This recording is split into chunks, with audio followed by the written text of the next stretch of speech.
어제에 이어 YTN이 실시한 대선 민심 여론조사 결과부터 보도해드립니다. 더불어민주당 이재명 경선 후보가 정당 구분 없이 차기 대통령 적합도에서 압도적 1위를 차지했고 범보수 주자를 모두 합친 수치보다도 높은 걸로 집계됐습니다. 먼저 정인용 기자입니다. 차기 대통령으로 누가 가장 적합하다고 보는지 정당과 무관하게 물었습니다. 민주당 이재명 대선 경선 후보가 43%를 기록해 2위 국민의힘 한동훈 후보와 33%포인트 넉넉한 격차로 1위를 차지했습니다. 한덕수 권한대행이 9%로 그 뒤를 이었고 국민의힘 김문수, 홍준표 후보가 나란히 7%, 안철수 후보가 3%였습니다. 없다와 모름, 무응답을 합치면 15%로 나타났습니다. 이재명 후보는 범보수 주자 모두를 합친 것보다도 5%포인트 높은 적합도를 보였습니다. 지지 정당별로 봤을 때 민주당 지지자의 경우 무려 88%가 이재명 후보를 선택했습니다. 정권 재창출과 정권 교체 가운데 어느 의견에 더 공감하는지도 물어봤습니다. 정권 교체 여론이 54%로 정권 연장 36%보다 크게 앞서는 것으로 조사됐습니다. 자신을 중도라고 답한 사람으로 응답자를 좁혀보면 정권 교체 의견이 연장보다 2배나 더 높은 것으로 집계됐습니다. 정당 지지도의 경우 더불어민주당이 44%로 가장 높았고 국민의힘 36%, 조국혁신당이 3%로 뒤를 이었습니다. YTN 정용입니다. 한덕수 대통령 권한대행을 포함한 범보수 진영의 대선 후보 적합도에선 한동훈, 홍준표, 김문수 후보에 이어 한덕수 대행이 4위를 기록했습니다. 조사 대상의 40%가 한 대행이 출마할 거라고 봤는데 보수 성향일수록 출마 전망이 높았습니다. 이어서 임성재 기자가 보도합니다. 보수 진영에서 계속되는 한덕수 차출론 속 김문수에 이어 안철수, 한동훈, 홍준표 등 다른 국민의힘 경선 후보들도 한 대행과의 단일화 가능성을 열어두는 입장으로 선회했습니다. YTN은 한 대행과 개혁신당 이준석 대선 예비후보까지 포함한 범보수 진영 주자 중 누구를 가장 대통령으로 적합한 인물로 보는지 물었습니다. 한동훈 후보가 14% 지지율을 얻어 1위를 달렸고 홍준표 11%, 김문수 10%, 한덕수 대행이 9%를 기록했습니다. 그 뒤를 안철수 7%, 이준석 6% 순으로 이었습니다. 만약 한 대행과 국민의힘 최종 후보 간 단일화 과정이 진행된다면 결과를 좌우할 가능성이 큰 국민의힘 지지층과 보수 성향 유권자의 의견도 살펴봤습니다. 국민의힘 지지층에선 한동훈 후보 25%, 김문수 22%, 한덕수 대행 19%, 홍준표 18% 순으로 나타났습니다. 본인의 이념을 보수라고 한 응답자들 사이에선 김문수, 한동훈 후보가 20%로 동률을 이뤘고 한덕수 대행 18%, 홍준표 후보 15%였습니다. 한덕수 대행의 출마 가능성을 어느 정도로 보고 있는지도 질문해봤습니다. 응답자 47%가 출마 가능성이 낮다고 답한 반면 40%는 출마 가능성이 높다고 내다봤습니다. 지지 정당과 이념 성향별로 응답자의 전망은 엇갈렸습니다. 국민의힘 지지층에선 56%가 출마 가능성이 높다고, 민주당 지지층에선 57%가 출마 가능성이 낮다고 예상했습니다. 마찬가지로 보수 성향 응답자들 역시 56%는 출마 가능성이 높다고 봤지만 진보 성향 응답자 58%는 가능성이 낮다고 판단했습니다. 아울러 이번 대선을 위해 윤석열 전 대통령과 이른바 거리두기가 필요한지를 두고선 전체 응답자 63%가 동의하는 편이라고 답했습니다. 자신의 이념을 보수라고 생각하는 유권자 중에서도 윤 전 대통령과 거리를 둬야 한다는 응답자가 3%포인트 정도 많았습니다. 다만 국민의힘 지지층에선 거리두기에 동의하지 않는다는 응답이 51%로 더 많았습니다. 이번 조사는 YTN이 여론조사기관 엠브레인 퍼블릭에 의뢰해 지난 23일부터 이틀 동안 전국 유권자 1,004명을 대상으로 전화 면접 방식으로 진행됐습니다. 표본 오차는 95% 신뢰 수준의 플러스 마이너스 3.1%포인트이고 전체 질문지를 포함한 자세한 사항은 중앙선거여론조사심의위원회 홈페이지를 참조하면 됩니다. YTN 임성재입니다. 더불어민주당 대선 경선 후보들은 세 번째 순회 경선 지역이자 당의 뿌리인 호남에서 표대결을 펼칩니다. 이재명, 김경수, 김동연 후보는 광주 서구 김대중 컨벤션 센터에서 호남권 합동연설을 진행합니다. 연설이 끝난 뒤 호남권 권리당원과 전국 대의원 투표 결과를 비롯해 1, 2차 순회 경선까지 합산한 누적 득표율이 공개됩니다. 호남은 민주당 권리당원의 33%가 몰려 지지층 민심을 가늠할 수 있는 지역으로 꼽힙니다. 국민의힘의 대선 2차 경선 일정이 이어지는 가운데 오늘은 마지막으로 경선 후보가 모두 참여하는 사자토론이 진행됩니다. 앞서 이틀에 걸쳐 4차례 1대1 맞수 토론을 끝낸 김문수, 안철수, 한동훈, 홍준표 후보는 이번엔 2시간가량 상대 후보 지명 없이 정책과 국가 비전을 놓고 토론을 벌일 예정입니다. 당은 내일부터 이틀 동안 당원 투표 50%, 국민 여론조사 50% 방식으로 2차 경선을 진행한 뒤 오는 29일 결선에 진출할 후보 2명을 가릴 계획입니다. 검찰이 지난해 무혐의로 결론을 내렸던 윤석열 전 대통령 부인 김건희 여사의 도이치모터스 주가 조작 사건을 다시 수사하기로 했습니다. 서울고등검찰청은 피항고인 김건희의 자본시장법 위반 항고 사건에 대해 재기 수사를 결정했다고 밝혔습니다. 권오수 전 도이치모터스 회장 등 주가 조작 사건 공범들에 대한 대법원 판결이 확정돼 관계인들에 대한 추가 조사 등이 필요하다고 봤다는 게 검찰의 설명입니다. 서울고검은 다만 김 여사의 명품 가방 수수 사건 무혐의 처분에 대한 항고는 기각했습니다. 김건희 여사에게 혐의가 없다는 결론을 스스로 뒤집고 다시 수사를 하기로 한 검찰이 앞으로 어떤 결론을 내놓을지 주목됩니다. 재수사 결과에 따라 이어지게 될 파장도 불가피해 보입니다. 보도에 김태원 기자입니다. 서울중앙지검은 지난해 김건희 여사를 불기소 처분하면서도 의심스러운 정황은 있다고 봤습니다. 김 여사의 계좌 가운데 일부가 실제 시세 조종에 동원된 사실이 법원에서도 인정됐고 이른바 7초 매매 의혹이 일었던 김 여사 대신증권 계좌 거래에 대해선 권오수 전 도이치모터스 회장과 김 여사 사이 의사 연락이 있었을 것으로 추정하기도 했습니다. 하지만 의사 연락이 이루어졌는지에 대한 물증은 확보하지 못했고 주포 이모 씨 등 관계자들도 김 여사는 무관하다고 진술했다며 주가 조작 사실을 몰랐을 것이란 결론을 내렸습니다. 시세조정 범행을 인식 또는 예견하면서 계좌 관리를 위탁하거나 직접 주식 거래를 하였다고 보기 어려워. 하지만 권 전 회장이나 전주 손모 씨 등 관련자들에게 잇따라 유죄가 선고되는 상황에서 이런 결론을 받아들일 수 없다는 목소리가 이어졌습니다. 헌법재판소도 이창수 서울중앙지검장 등의 탄핵 사건에서 김 여사를 상대로 증거 확보를 위한 수사가 제대로 이뤄졌는지 의문스럽다고 지적했습니다. 갖은 논란 속에 기존 결론을 스스로 뒤집고 재수사에 나선 검찰은 우선 대법원에서 최근 유죄가 확정된 권 전 회장이나 주포 이 씨 등 핵심 관계자들의 진술을 다시 점검하는 데 집중할 전망입니다. 또 이후엔 물증 확보를 시도하는 방안도 검토할 것으로 보입니다. 다만 추후 어떤 결론이 나오든 검찰로서는 피할 수 없는 부담을 안게 됐습니다. 김 여사 혐의를 입증한다면 중앙지검이 부실 수사를 했다는 의혹을 받게 되고 반대로 무혐의라면 불필요한 논란을 일으켰다는 지적에 직면할 가능성이 큽니다. YTN 김태원입니다. 검찰이 윤석열 전 대통령 부부의 공천 개입 의혹 관계자들을 잇따라 소환했습니다. 최근엔 지난 2022년 지방선거 의혹에 집중하고 있는데 김건희 여사 소환 초읽기에 들어간 걸로 보입니다. 신지원 기자입니다. 정치브로커 명태균 의혹 전담수사팀은 최근 지난 2022년 6일 지방선거 관계자들을 잇따라 불러 조사했습니다. 특히 검찰 수사관 출신으로 단수 공천을 받았던 김태우 전 강서구청장 본인과 당시 선대위원장이던 구상찬 전 의원이 검찰 조사를 받았습니다.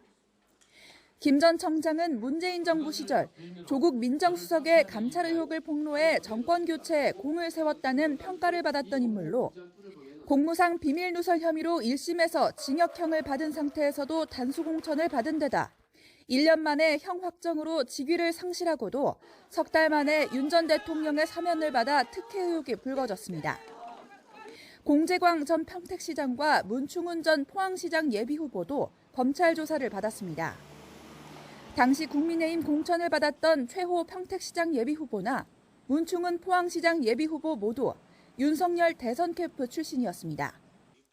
검찰은 지난해 4.10 총선에서 특혜 의혹이 불거진 김상민 전 검사도 조사했습니다. 윤 전 대통령의 배우자 김건희 여사는 당시 경남 창원 의창 선거구에 김상민 전 검사가 공천받을 수 있도록 현역이던 김영선 전 의원을 김해 갑으로 출마시켰다는 의혹을 받고 있습니다. 특히 김 여사가 명태균 씨에게 김 전 검사가 조국 수사 때 고생했으니 국회의원 되게 도와달라고 전하는 통화록 복귀 내용이 공개되기도 했습니다.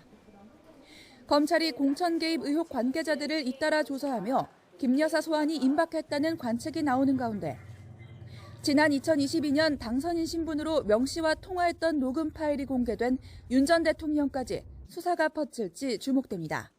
YTN 신지원입니다. 문재인 전 대통령의 뇌물 혐의 사건을 맡을 재판부가 정해졌습니다. 검찰은 관련 사건으로 먼저 기소된 조현옥 전 청와대 인사수석 사건과의 병합을 요청했습니다. 권준수 기자가 보도합니다. 사위 특혜 채용과 관련해 뇌물수수 혐의로 재판에 넘겨진 문재인 전 대통령의 사건을 서울중앙지방법원 형사합의 21부가 맡게 됩니다. 선거와 부패 범죄를 담당하는 재판부로 검찰 기소 하루 만에 배당이 이뤄졌습니다. 재판부가 정해진 만큼 조만간 심리 절차에 들어갈 것으로 보입니다. 다만 검찰이 관련 사건으로 먼저 기소한 조현옥 전 청와대 인사수석 재판에서 병합을 요청한 만큼 다른 재판부로 다시 배당될 가능성도 남아있습니다.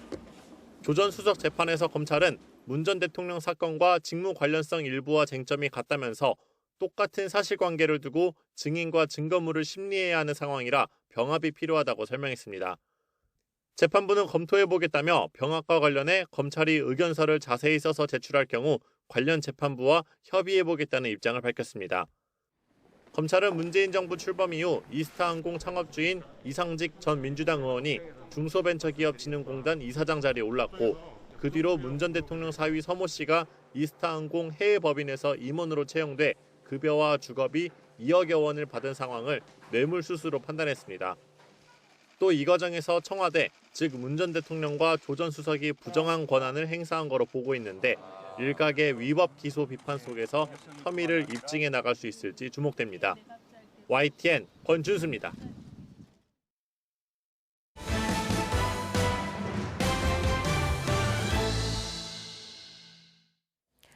도널드 트럼프 미국 대통령은 한국 등 동맹을 방어하는 데 드는 비용을 관세 협상과는 별도 현안으로 다루겠다는 뜻을 밝혔습니다. 트럼프 대통령은 취임 100일을 앞두고 타임지와 진행한 인터뷰에서 미국은 한국에 주둔한 군대를 위해 수십억 달러를 내고 있다면서 군대를 위한 지급은 별도 항목으로 둘 것이라고 언급했습니다. 이는 주한미군 방위비 문제는 한미 간 통상협의와는 별개로 다루겠다는 의미로 해석됩니다.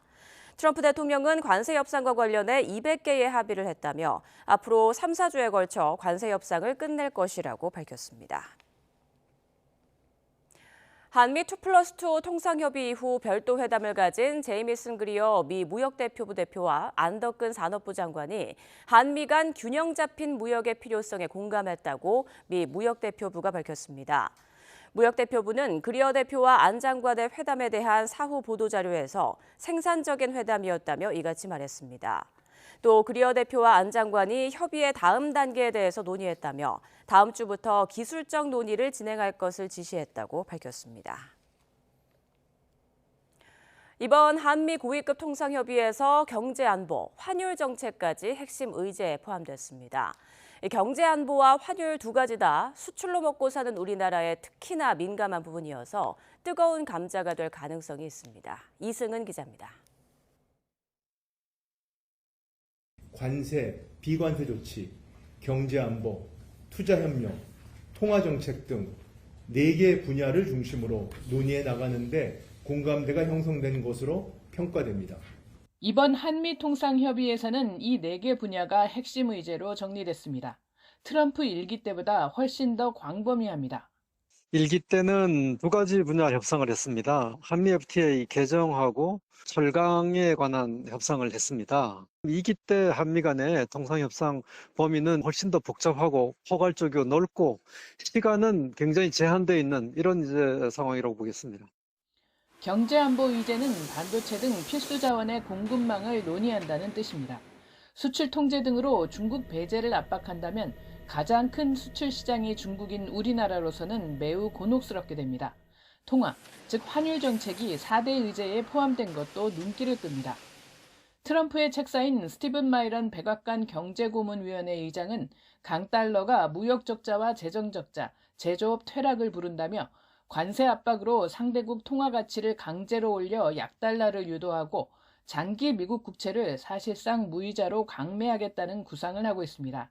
하지만 경기 침체 속 금리를 올릴 수도 없고 원화를 인위적으로 절상할 수단은 사실상 없다는 점에서 미국이 환율을 논의하자고 한 건 압박용일 수 있습니다. 국제 협력을 통해 가지고선 미국 달러를 약화시켜야 된다. 그런 주장이 나왔고 유럽하고 일본하고 그렇게 좀 큰 국가에 이걸 제시하는 데 있어서 먼저 그냥 합의를 얻어 가지고선 나중에 협상을 더 쉽게 한다. 그런 전략의 일부일 수도 있죠. 광범위하고 시각차가 큰 민감한 의제들이 많은 데다 대선 일정도 겹쳐 있어 이른바 7월 패키지 마련이 힘들 수 있다는 전망이 나옵니다. YTN 이승은입니다. 미국산에 125% 보복 관세를 매긴 중국. 자국에 필요한 반도체는 제외한 것으로 전해졌습니다. 앞서 미국이 상호 관세 목록에서 중국 의존도가 높은 히토류를 뺀 것과 같은 맥락인데요. 관세 난타전을 끝내고 타협에 나서려는 신호일까요? 베이징에서 강정규 특파원이 보도합니다.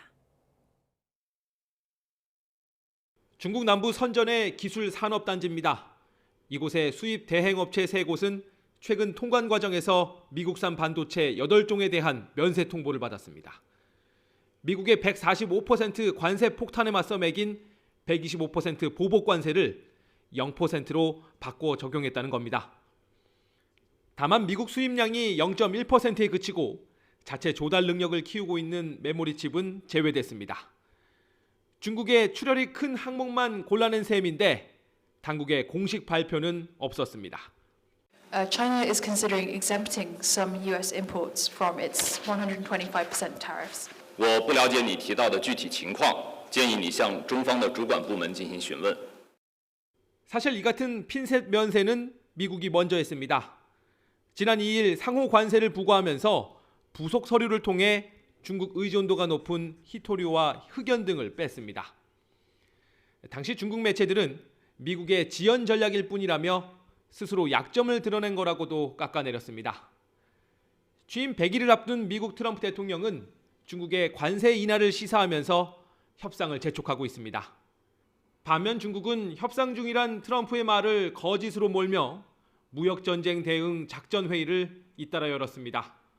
中美之间未进行任何经贸谈判，中美经贸谈判进展的说法都是捕风捉影。 관세 난타전 뒤에 한 발씩 물러난 미국과 중국. 타협 신호란 해석과 함께 오랜 냉전에 돌입할 준비일 수도 있다는 우려가 동시에 나옵니다. 베이징에서 YTN 강정규입니다. 트럼프 미국 대통령이 일본과의 관세 문제를 합의하는데 매우 근접했다고 밝혔습니다. 트럼프 대통령은 프란치스코 교황 장례식 참석을 위해 백악관을 나서면서 기자들에게 이같이 말했습니다. 트럼프 대통령은 또 시진핑 중국 국가주석과 대화했는지 묻는 질문에 여러 차례 대화했다고 답했습니다. 다만 중국에 관세를 부과한 뒤 시 주석과 통화했는지는 추가 질문에는 답하지 않았습니다.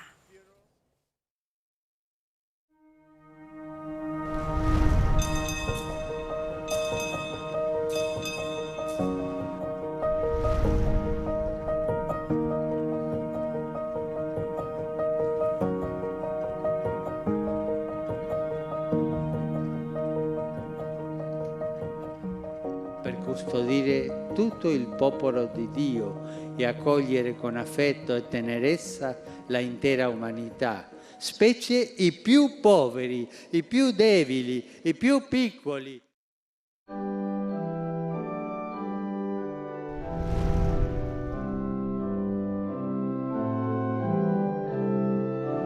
Innalziamo a Dio la nostra preghiera unanime, perché la gioia della Pasqua si estenda nel mondo intero.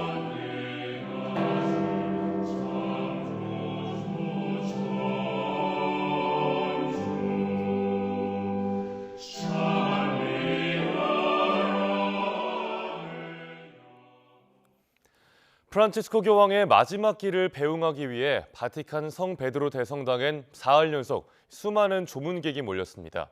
장례식은 국가원수 50명을 포함해 130여 개국 대표단이 참석한 가운데 우리 시간으로 오늘 오후 5시에 거행됩니다. 바티칸에서 조수연 특파원이 보도합니다. 성베드로 대성당 앞이 세계 각국에서 온 신자와 여행객들로 빼곡히 차 있습니다. 사흘간 일반인 조문이 허용되면서 프란치스코 교황의 마지막을 함께하기 위해 연일 10만 명이 넘는 조문객이 찾아왔습니다.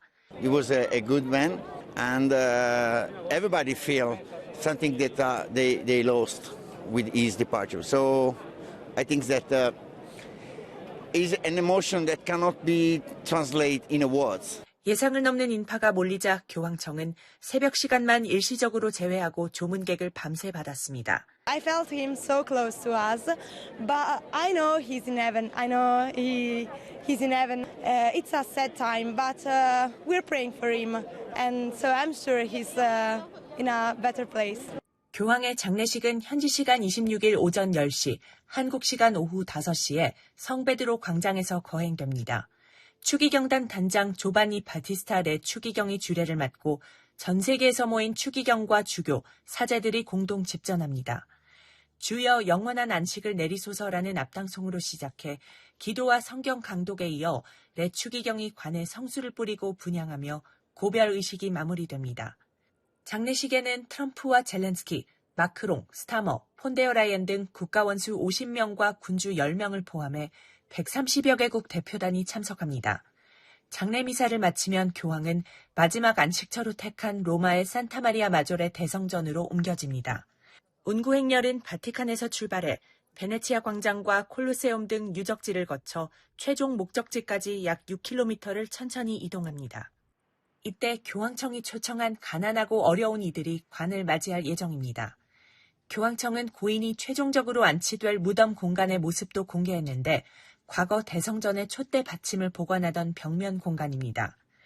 관에 놓일 위치에는 고인의 생전 뜻에 따라 화려한 장식 없이 흰 대리석 받침에 교황의 라틴어 이름만이 새겨졌습니다. 더 낮은 곳, 소외된 이들에게 향하며 선종 전날까지 대중 곁을 지켰던 프란치스코 교황은 이제 전 세계가 지켜보는 가운데 영면에 들어가게 됩니다. 바티칸에서 YTN 조수연입니다. 우리나라와 유독 인연이 깊었던 프란치스코 교황의 생전 메시지도 관심입니다. 인간의 고통 앞에서 중립을 지킬 수 없단 말로 세월호 참사 유족을 비롯해 우리 사회를 위로했던 교황의 모습을 돌아봤습니다. 이광현 기자입니다. 세월호 참사가 발생한 지 넉 달 뒤였던 2014년 8월, 한국을 방문한 프란치스코 교황이 노란색 추모 리본을 달고 미사를 집전하고 있습니다. 큰 슬픔 속에 극심한 사회 갈등까지 겪었지만 고통 앞에 중립을 지킬 수 없다며 교황은 힘없는 이들을 보듬었습니다. Fascinano i lavoratori e la cultura della morte che svaluta l'immagine di Dio, il Dio della vita, e viola la dignità di ogni uomo, donna e bambino. 우리나라에서 참사가 발생할 때마다 위로를 건넸던 교황은 지난해 12월 전남 무안공항에서 발생한 여객기 사고 때도 애도를 잊지 않았습니다. Il mio pensiero va alle tante famiglie in Corea del Sud che oggi sono in lutto a seguito del drammatico incidente aereo. Mi unisco in preghiera per i superstiti e per i morti. 위안부 피해 할머니들을 비롯해 용산 참사 피해자들에 대한 위로도 잊지 않았던 교황. 값진 기억을 간직한 명동성당은 이번 추모 기간 내내 조문객의 발길이 끊이지 않았습니다. 장대비가 내린 날부터 본향소가 차려진 내내 신도든 아니든 교황이 남긴 메시지를 새겼습니다. 세월호 그 아픔에 어떻게 중립을 지킬 수 있느냐 이렇게 하시면서 굉장히 그 아픔을 같이 하셨던 분이기 때문에 많이 기억하고 이렇게 오게 됐습니다. 네. 교황은 이 밖에도 남북 간 반목의 위험성을 경고하며 평화의 메시지는 물론 방북 의향도 종종 밝혔습니다. 여전히 갈등 고조 속에 통합과 치유가 절실한 우리 사회. 세상의 나침반이 되었던 교황에 대한 추모의 마음은 한동안 계속될 것으로 보입니다. YTN 이광현입니다. 프란치스코 교황 장례 일정에 맞춰 명동성당 분향소가 오늘까지 운영됩니다. 명동성당은 오늘 오후 5시까지 지하성전에 마련한 분향소에서 조문객을 받습니다. 그동안 추모객들은 차분한 분위기 속에 교황을 위해 기도하고 생전 교황이 준 가르침을 되새겼습니다. 정부가 의대 증원 정책을 사실상 철회했지만 의대생과 전공의 대다수는 제자리에 돌아오지 않고 있습니다. 이 때문에 의대생 세 학번이 동시교육을 받아야 하는 트리플링 우려가 커지는 등 차기 정부는 시작부터 난수표를 받아들 것으로 보입니다. 권민석 기자입니다. 5년간 2,000명씩 의사 10,000명을 늘리겠다는 의대 증원 정책은 윤석열 정부 의료개혁의 신호탄이었습니다. 2025 학년도부터 의과대학 정원을 2,000명 증원하여 현재 3,058명에서 5,058명으로 확대합니다. 상급 종합병원을 중증, 응급, 희귀질환 중심으로 재편하고 지역 2차 병원을 지원하는 등 일부 결과물도 나왔습니다. 하지만 왜 꼭 2,000명이어야 했는지 설명하지 못한 후과는 컸습니다. 전국 수련병원 211곳에서 전공의가 떠나면서 응급실 뺑뺑이가 속출했고 40개 의대 학생들마저 집단 휴학에 돌입해 새내기 의사 배출 절벽이 현실화했습니다. 결국 1년 만에 의대 증원을 사실상 철회하는 지경에 이르렀지만 앞으로가 더 문제입니다. 수업 거부를 이어가는 의대생들이 대량 유급당할 경우 2사, 2호, 26학번이 한꺼번에 수업을 들어야 해 의학교육이 뿌리부터 흔들릴 수 있습니다. 수련을 재개한 전공의는 12.4%에 불과하고 이미 59%는 의료기관에 재취업해 일하고 있습니다. 또 하반기 전공의 모집은 서너 달 뒤에 이루어져 당장 이들을 복귀시킬 방법 역시 마땅치 않습니다. 우리 후배들은 여전히 어두운 길목에 서 있습니다. 그리고 스스로 되뇌고 있습니다. 돌아갈 명분이 없다고. 대선 주자들이 공공의대 설립 공약을 발표하거나 의협을 방문해 의정 갈등 해결 의지를 다지고 있지만 불신의 골이 깊은 의료계는 번번이 다른 목소리를 내고 있어 차기 정부는 집권 초부터 수세에서 시작할 것으로 보입니다. YTN 권민석입니다. 올해 시간당 10,000원대에 올라선 최저임금이 내년에는 얼마로 결정될까요? 경기 악화와 물가 상승 속에 내년 최저임금 수준을 정하기 위한 노동계와 경영계의 줄다리기가 시작됐습니다. 이문석 기자입니다. 내년 최저임금을 결정하기 위한 심의 절차가 개시됐습니다. 근로자위원 9명, 사용자위원 9명, 중재역할 공익위원 9명 전원이 첫 회의에 참석했습니다. 미국발 관세전쟁, 내수 침체 등 최악의 경제 상황에 모두 공감했지만 관점은 서로 달랐습니다. 근로자위원들은 경제 악화로 사는 게 더 팍팍해진 노동자들을 봐달라고 말했습니다. 위원회 조사에서조차 최저임금이 1인 가구 생계비보다 월 30만 원 넘게 부족하다고 꼬집었습니다. 저임금 노동자들의 실질임금 감소가 최근 통계에서도 확인될 만큼 이들의 생존권이 심각히 위협받는 상황입니다. 반대로 사용자위원들은 임금을 주는 소상공인들 어려움에 귀 기울여달라고 호소했습니다. 높은 인건비를 이기지 못해서 종업원을 둔 자영업자가 1년 사이 2만 5천 명 줄었다고 강조했습니다.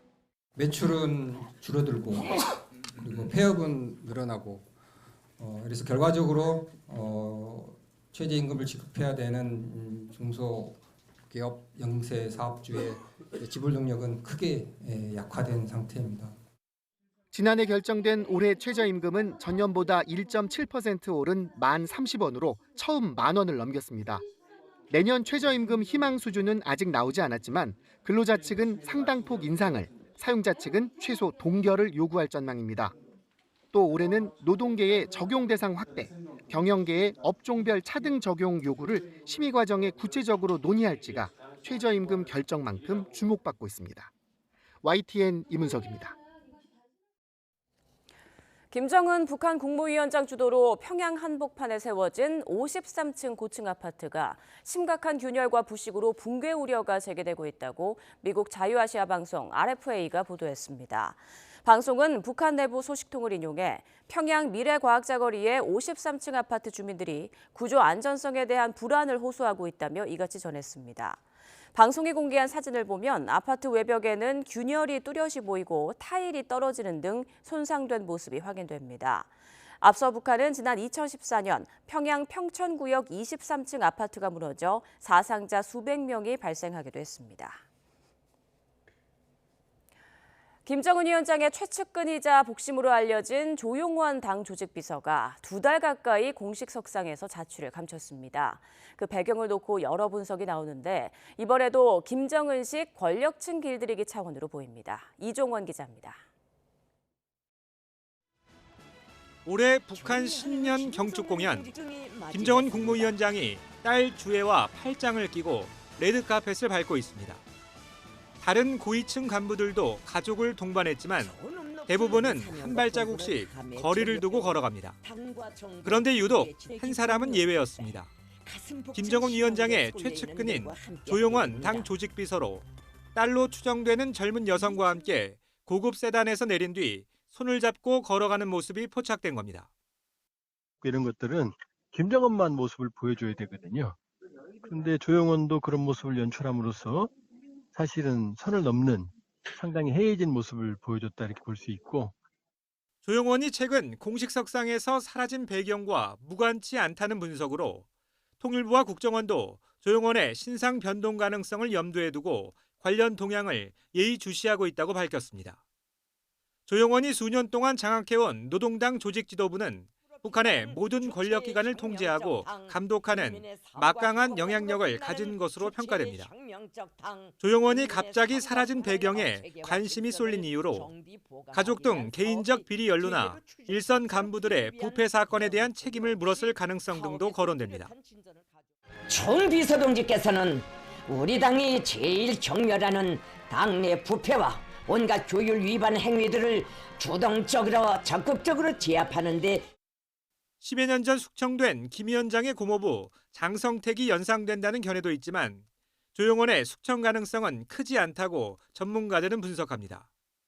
북한 내 핵심 간부들의 처형이 확인된 건 2015년 현영철 인민무력부장이 마지막으로 최룡해나 박태성 등의 전례와 마찬가지로 경고성 질책 후 복귀 가능성이 크다는 관측이 나옵니다. YTN 이종원입니다.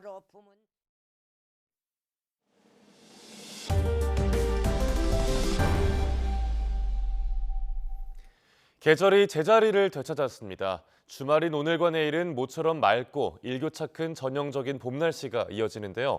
하지만 5월 초까지는 변덕스럽게 급변하는 날씨가 또 나타나겠습니다. 정혜윤 기자의 보도입니다. 맑고 파란 하늘 아래 한낮에 따스한 봄 햇살, 아침 저녁으론 차가운 듯 선선한 바람. 이 시기에만 느낄 수 있는 전형적인 봄 날씨입니다. 최근 변덕스러운 날씨로 계절이 겨울부터 여름까지 경계를 넘나들었지만 이번 주말과 휴일은 모처럼 4월다운 봄을 즐길 수 있을 것으로 보입니다. 다만 동해안은 남고 북쪽 기압 배치가 나타나며 산맥을 넘어온 고운 건조한 돌풍이 불 전망입니다. 남고북저형 기압계에서 전국에 서풍 계열의 다소 강한 바람이 예상됩니다. 특히 강원 산지와 경북 북동 산지를 중심으로 시속 90km 이상의 매우 강한 바람이 불겠으니 시설물 피해에 유의하시기 바랍니다.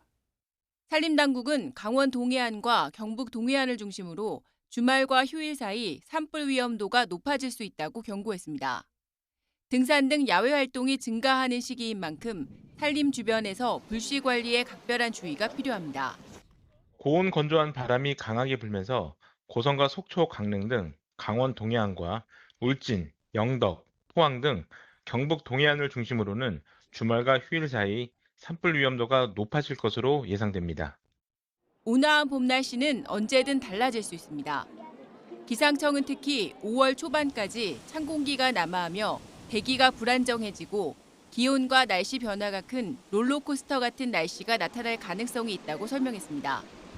또 급변하는 날씨에 대한 지속적인 경계를 당부했습니다.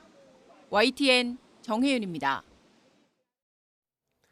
지난달 영남 지역을 휩쓸었던 초대형 산불.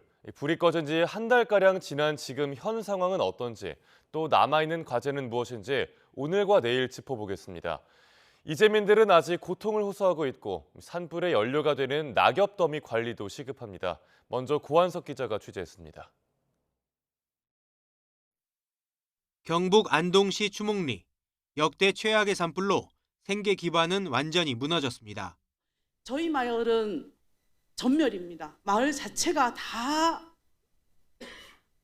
타버리고 다 무너지고 없습니다. 송이버섯 등 자생 임산물은 재난지원금 지급 대상에서 제외돼 임업인의 고통도 심합니다. 송이는 자연으로 해서 이게 생산되는 거기 때문에 뭐 어쨌든 보상도 없다고 이렇게 하는데 그게 아닙니다. 정말 그게 피와 땀이 흘려야만 송이밭이 이루어집니다. 그래서 한순간에 잿더미로 변했는데 현재 산불 이재민 지원은 최소한의 생계 구호와 저리 대출이 전부입니다. 삶의 터전을 잃었지만 생계비 지원은 한 달 최저임금 수준. 주택 복구 비용도 30%만 지원하고 나머지는 대출입니다. 농업인과 소상공인, 중소기업인이 생업으로 돌아갈 수 있도록 돕는 지원은 없다시피 합니다. 이 같은 문제점은 한두의 일이 아니어서 산불이 일어날 때마다 지원을 강화하는 법안이 발의됐지만 무관심 속에 전부 폐기됐습니다. 80대, 90대 분들이 그냥 맨 시멘트 바닥에 아직도 은박지 하나 깔고 지내거든요. 국회의원들 많이 오고 가시고 시장님 오고 가시고 도지사 오고 가면 뭐합니까? 하나도 시작 안 되는데. 산중에 깊이 쌓인 낙엽 더미는 산불의 연료가 되고 다닥다닥 붙은 나무들은 산불 확산의 통로가 되기 때문에 산림청 중심으로 연중 관리가 필요합니다. 하지만 산불 대응 기관이 산림청과 소방청, 지방자치단체 등으로 분산돼 있어서 예방은 물론이고 산불 발생 시 빠르고 적절한 대처가 어렵습니다. 결국은 중앙부처에서 내려가는 방식의 지원이 되다 보니 밑에서부터의 어떤 정보를 모으는 어떤 재난지원 체계가 부족했고 또 하나는 대피 교육에 대한 부분이 굉장히 부족했기 때문에 기후 위기 속에 가뭄에 고온 건조한 날씨가 특정 지역에 집중되고 있어서 산불은 앞으로 상시화하고 대형화하게 됩니다. 이재민 지원 방안을 강화하는 것과 함께 권역별로 산불센터를 설립하고 산불 전문가를 배치하는 등 대응 체계의 획기적인 변화가 시급합니다. YTN 고한석입니다. 이런 가운데 영남권에서 발생한 대형 산불로 축구장 662개 맞먹는 규모의 사과 묘목을 다시 심어야 하는 걸로 나타났습니다. 농림축산식품부는 산불 피해 면적 중 사과 묘목 갱신이 필요한 직접 피해 면적이 473헥타르라고 밝혔습니다. 이 면적은 축구장 662개 규모로 전체 사과 재배 면적의 1.4%에 해당합니다. 농식품부는 산불 피해 과수농가가 다시 일어설 수 있도록 과수원 재조성을 희망하는 농가를 우선 지원하기로 했습니다. 해킹 사고가 일어난 SK텔레콤이 2,300만 명 전 고객을 대상으로 무상으로 유심 교체를 지원하기로 했습니다. 정확한 피해 규모와 유출 내용이 아직 확인되지 않은 만큼 2차 피해를 예방하기 위한 근본적 대책이라는 취지입니다. 김태민 기자입니다. 고객 유심 정보 유출 사고 일주일 만에 SK텔레콤 대표와 임직원들이 공개석상에서 머리를 숙였습니다. 고객 여러분과 사회에 큰 불편과 심려를 끼쳐드린 점에 대해 진심으로 사과의 말씀을 드립니다. SK텔레콤 측은 이번 사고 수습을 위해 다음 주 월요일부터 2,300만 명 전 고객을 대상으로 유심 무상 교체를 지원하겠다고 밝혔습니다. 해킹 사고를 인지한 지난 18일 기준 가입자 가운데 교체를 희망하는 경우엔 전국 T월드 매장과 공항 로밍센터에서 유심을 교체받을 수 있습니다. SK텔레콤 통신망을 사용하는 알뜰폰 고객도 이번 지원 대상에 포함됐습니다. 또 이미 자비로 유심을 교체한 경우에는 비용을 환급하기로 했습니다. 앞서 SK텔레콤 측은 해킹 사고가 알려진 직후 유심 도용을 막을 수 있는 유심보호 서비스 가입을 안내하고 비정상 인증 시도 차단도 강화했습니다. 하지만 정확한 유출 규모와 내용 등이 파악되지 않으며 고객 불안이 이어지자 결국 유심 무상교체를 결정했습니다. 고객들께서 생각하고 계시는 어떤 불안감을 최종 해소한다는 측면에서 저희가 이제 추가 선택지를 드린 걸로 유출로 추정되는 것과 관련해서는 일단 유심 교체가 근본적인 대책이라고 저희는 보고 있습니다. 지금 SK텔레콤 측은 일단 해킹 피해가 일어난 서버 시스템을 완전히 격리했으며 또 다른 해킹 흔적은 없었다고 설명했습니다. 하지만 유출 정보를 이용한 2차 피해 사례가 아직 드러나지 않은 만큼 이번 사태 후유증은 가늠하기 어려운 상황입니다.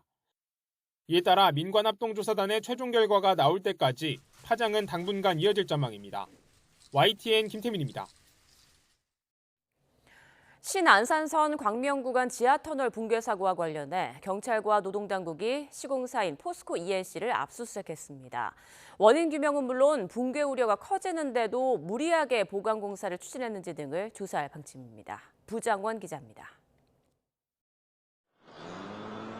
경찰과 고용노동부가 붕괴 사고가 난 신안산선 광명구간 지하터널 시공사인 포스코 ENC에 대해 압수수색에 나섰습니다. 지난 11일 붕괴 사고가 난 뒤 2주 만입니다. 포스코 ENC 본사와 현장 사무실, 감리업체까지 모두 7개 업체 9곳에 경찰 전담수사팀 수사관 60여 명과 고용노동부 성남지청 근로감독관 등 모두 90여 명이 투입됐습니다. 경찰은 공사 현장 총괄과 안전관리 등을 담당한 관계자 3명을 업무상 과실치사상 혐의로 입건한 상태입니다. 앞서 지난 11일 경기 광명시 일직동 신안산선 광명구간 공사 현장에서 붕괴 사고가 나 작업자 1명이 13시간 만에 구조되고 다른 1명은 엿새 만에 숨진 채 발견됐습니다. 이후 사고가 나기 전 붕괴 조짐을 보인 정황이 잇따라 드러났는데 YTN 보도를 통해 최초 신고 당시 이미 기둥이 파손된 상태였고 내부 공간에 변형이 있었던 것으로 확인됐습니다. 또 붕괴 우려 신고 뒤 시공사인 포스코 ENC가 터널 곳곳에 설치한 계측기에 터널 천장이 계속 내려앉아 붕괴 1시간 전에는 최대 4cm까지 침하한 것으로 기록된 사실이 확인됐습니다. 내부 CCTV를 캡처한 사진에서도 신고 뒤 실제 사고가 나기까지 터널 천장 균열이 심해지는 등 점차 상황이 악화한 정황이 담겼습니다. 공사 일지까지 허위로 작성됐다는 의혹도 나오는데 경찰과 노동당국은 압수수색을 통해 확보한 자료를 바탕으로 무리하게 보강 공사를 추진했는지 등 관련 의혹 전반을 확인할 것으로 보입니다. YTN 부장원입니다. 영어 유치원에 들어가기 위한 4세 고시, 초등 의대반을 위한 7세 고시 등 요즘 아이들은 어려서부터 경쟁의 한복판에 내몰립니다. 아이들의 정서 발달을 걱정하는 목소리도 많은데요. 실제로 서울 강남 3구 아이들의 경우 우울과 불안 등 정신 건강이 심각한 상태인 것으로 나타났습니다. 백종규 기자의 보도입니다. 서울에 있는 유아대상 영어학원, 이른바 영어유치원은 지난해 기준 240곳에 달합니다. 이 가운데 강남 3구, 그러니까 강남구와 서초구, 송파구에 위치한 영어유치원은 59곳으로 전체의 25%를 차지합니다. 강남 3구를 영유아 사교육의 중심지라고 부르는 이유이기도 합니다. 4세 고시, 7세 고시 등 영유아 사교육 시장 과열 속 강남 키즈들이 과도한 학습 스트레스에 노출되고 있다는 우려가 컸는데 우려가 현실로 나타났습니다.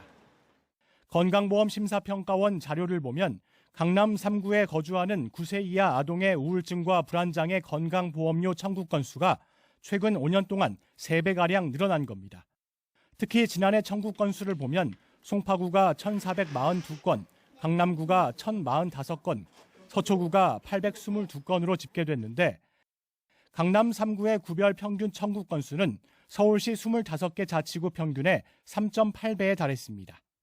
물론 진료 건수 자체가 많다는 의견도 있지만 전문가들은 조기 학습으로 인한 스트레스를 가장 큰 원인으로 꼽습니다. 강남 3구보다는 덜하지만 전국적으로 봐도 우울, 불안 등으로 인한 9세 이하 어린이의 건강보험 청구 건수는 5년 만에 2배 넘게 증가했습니다. 사교육 입문 나이가 점점 어려지고 공부의 강도가 세지는 탓에 이른바 4세 고시 방지법을 만들어야 한다는 제안까지 나왔습니다. 사교육에서 일어나는 아이들에 대한 과도한 인지교육에 대한 좀 제한을 두자. 일정 시간 이상 넘치지 못하도록 그렇게 좀 규제하는 법을 만들자. 그런 취지에서 제안을 한 것입니다. 최근에는 인권위원회 영유아 사교육을 아동학대로 규정해달라는 진정까지 제기됐습니다.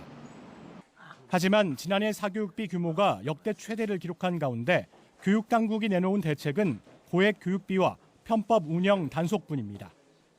YTN 백종규입니다.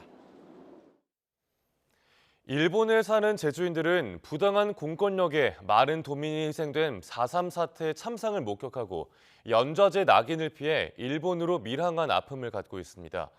70여 년 만에 처음으로 공식 피해 실태 조사가 진행되면서 제1 제주인들의 역사가 제대로 기록될지 주목됩니다. 일본 오사카에서 KCTV 제주방송 김용원 기자입니다. 지난 2018년 일본 오사카 통국사에 4.3 희생자 위령비가 조성됐고 제1본 유족회가 매년 위령제를 열고 있습니다.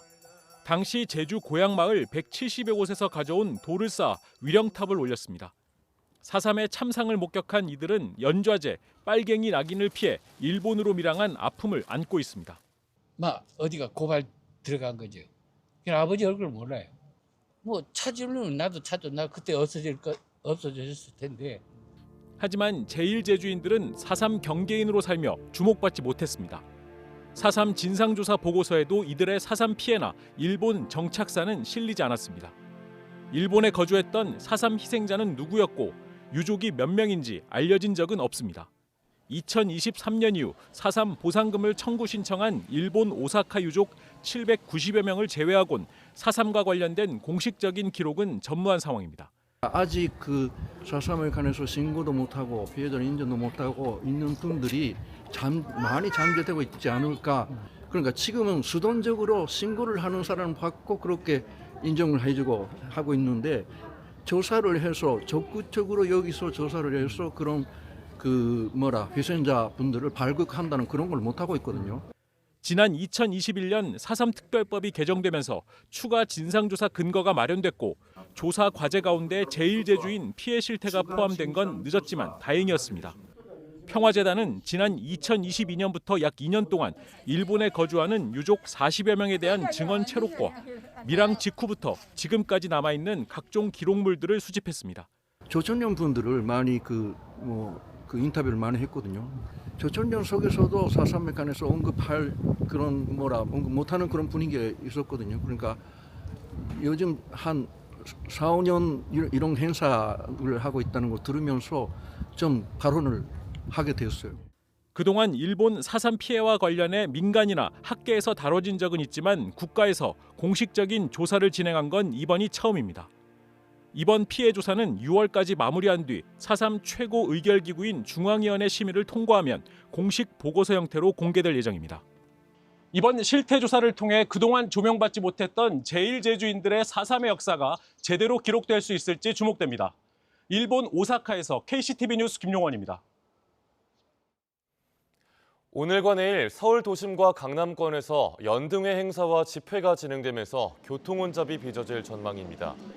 오늘 저녁 7시 서울 동국대학교에서 출발하는 연등회 행렬이 차도로 행진해 조계사까지 이동하면서 일대 도로가 통제될 예정입니다. 또 내일은 조계사 앞에서 오전 11시부터 문화 공연이 진행돼 우정국로 차량 운행이 제한됩니다. 집회도 이어지는데 오늘 낮 1시부턴 광화문 광장 인근에서 보수단체 집회가 열리고 오후 2시부턴 서초동 일대에서 진보단체의 시위와 행진이 이어집니다.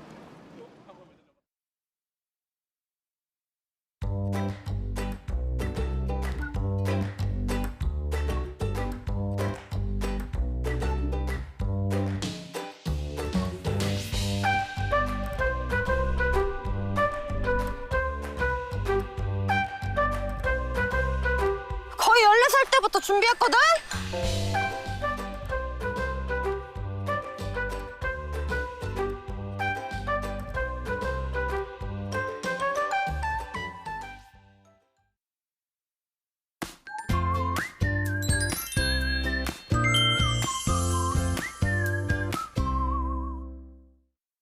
4월의 마지막 주말입니다. 큰 일교차만 유의하신다면 나들이 하기 좋겠는데요.